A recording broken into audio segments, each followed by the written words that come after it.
Falai, nas montanhas falai, nas campinas falai, nas cidades que Jesus irá voltar. Olá, irmãos e amigos, estamos juntos mais uma vez para o nosso Café com Deus. Meu nome é Edivaldo José e hoje gostaria de compartilhar mais uma meditação baseada no livro de Provérbios, capítulo 28, verso 2. Assim diz a palavra do Senhor: os pecados de uma nação fazem mudar sempre os seus governantes, mas a ordem se mantém com um líder sábio e sensato. Enquanto o pecado traz desordem para a vida da humanidade, a sabedoria mantém sua vida em ordem. Já vimos que pecado significa errar o alvo, e o alvo é a perfeita vontade de Deus, para uma vida bem-sucedida como indivíduo e também como nação. Sem Deus, a vida caminha como um carro desgovernado. E assim, nós percebemos que uma nação inteira com um governante insensato também caminha como se fosse um carro desgovernado.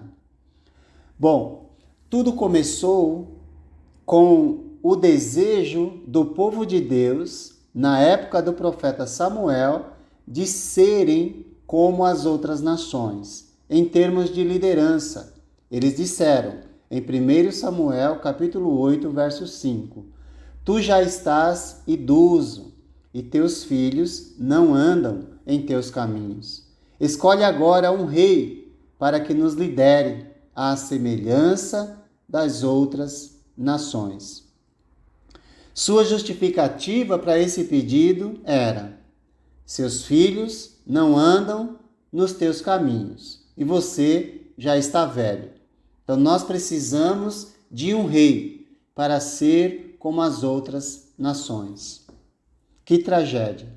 Com esse pedido, negaram a liderança divina que tanto foi ensinada pelo profeta Samuel e saem de uma teocracia, onde Deus é o rei, para uma monarquia, governados por um rei visível. Mesmo assim, Deus irá atendê-los, porque o rei seguirá ou deverá seguir os conselhos de Deus. Porém, isso os levará a uma anarquia, especialmente as tribos do norte, pois o rei solicitado abandonará os ensinos de Deus. O verso 2 de Provérbios, que diz: os pecados de uma nação fazem mudar sempre os seus governantes, mas a ordem se mantém com um líder sábio e sensato, mostra que mesmo depois do pedido de um rei na época de Samuel, e isso trazendo tristeza tanto para o profeta como para Deus, o povo mesmo assim foi atendido, e Saul foi o primeiro rei de Israel, sucedido por Davi e depois Salomão, sendo esse período dos 3 reis mencionados chamado de Reino Unido, que durou cerca de 120 anos e gozou de certa prosperidade, mas logo depois da morte de Salomão, em 1 Reis capítulo 11, 41 a 43, você pode ler essa história. O reino se dividiu e logo no capítulo 12, com o seu filho Roboão, o reino vai se dividir. O provérbio nos lembra e remete a nossa mente a essa época, onde a rebeldia do reino do norte, porque o reino se dividiu entre sul e norte. O reino do norte, chamado Israel, tinha se encaminhado para a sua ruína após constantes alterações de reis e dinastias, desde que o reino se dividiu. E você pode ler a partir de 1 Reis capítulo 12 em diante, e você vai ver a tragédia que levou àquele pedido que foi feito na época de Samuel. Enquanto o reino do sul, Judá, mantendo uma dinastia, foi mais bem sucedido. E depois da destruição do reino do norte, em 721 a.C., ainda o reino do sul vai permanecer por mais cerca de 130 anos, até ir para o cativeiro babilônico, em 3 incursões de Nabucodonosor, rei da Babilônia, primeira em 605 e a última em 586, com a destruição do templo e da cidade de Jerusalém. De certo modo, essa experiência triste que foi abarcada pelo povo de Deus reflete em muito o que acontece nas demais nações até o dia de hoje.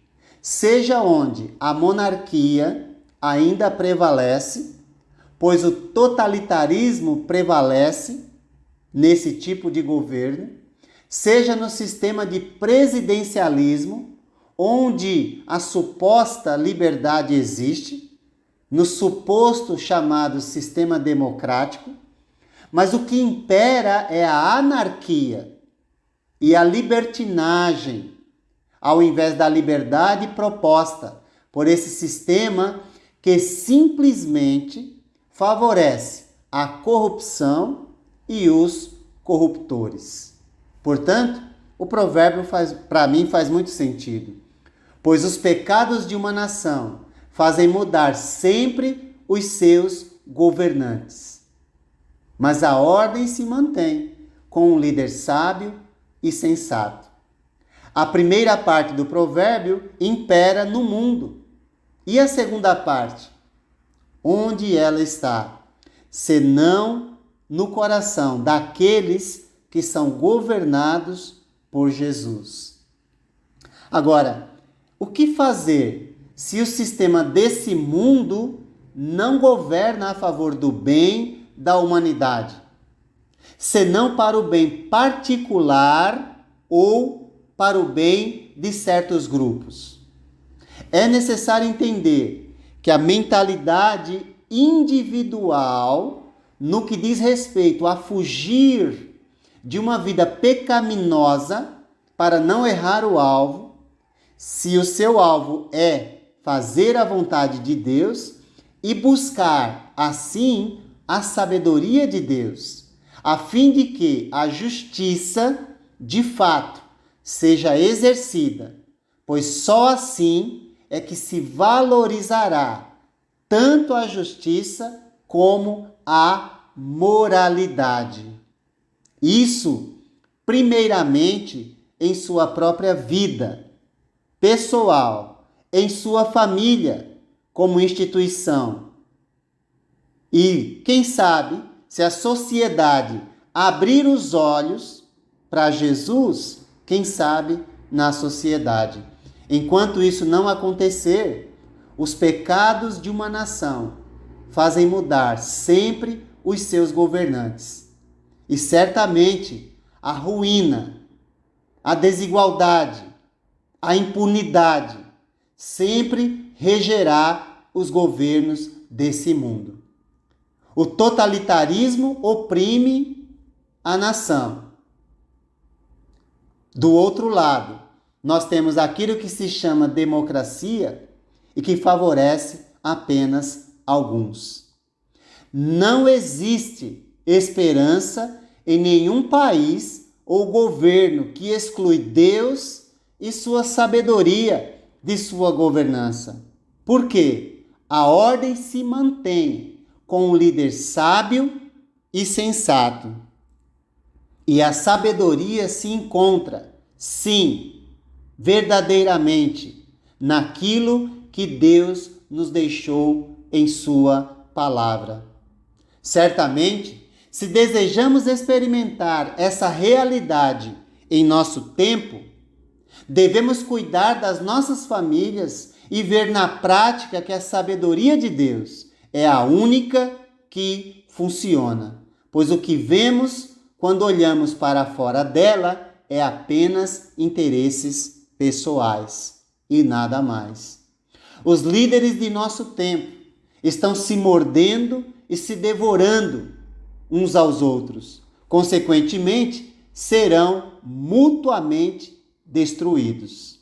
A nossa esperança não está de modo algum no próximo governo ou em governos desse mundo, mas sim naquele que deu a sua vida por nós e governa os nossos corações e está preparando a nossa morada celestial e eterna, pois ele mesmo disse: o meu reino não é deste mundo. Há muitas propostas para salvar o país que vivemos, mas só Deus pode nos salvar por meio de Jesus, o único soberano dos reis da terra. Se não o reconhecerem agora, o farão de qualquer modo por determinação divina. Por isso, Deus o exaltou à mais alta posição e lhe deu o nome que está acima de todo nome, para que ao nome de Jesus se dobre todo o joelho, nos céus e na terra, e toda língua confesse que Jesus Cristo é Senhor, para a glória de Deus Pai. Filipenses 2, de 9 a 11. Lembramos, os pecados de uma nação fazem mudar sempre os seus governantes, mas a ordem se mantém com um líder sábio e sensato. Com Jesus, manteremos a ordem em nosso interior, em nosso coração e em nossas famílias, e com ele reinaremos eternamente em justiça e em verdade, pois a nossa esperança não está nos reinos nem nos governos desse mundo, mas apenas em Jesus. Que Deus te abençoe.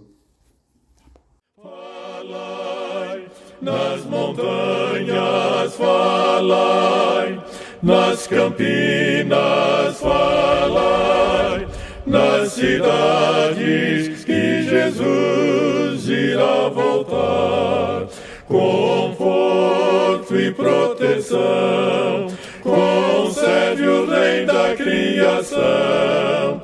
Falai por toda parte, falai da salvação.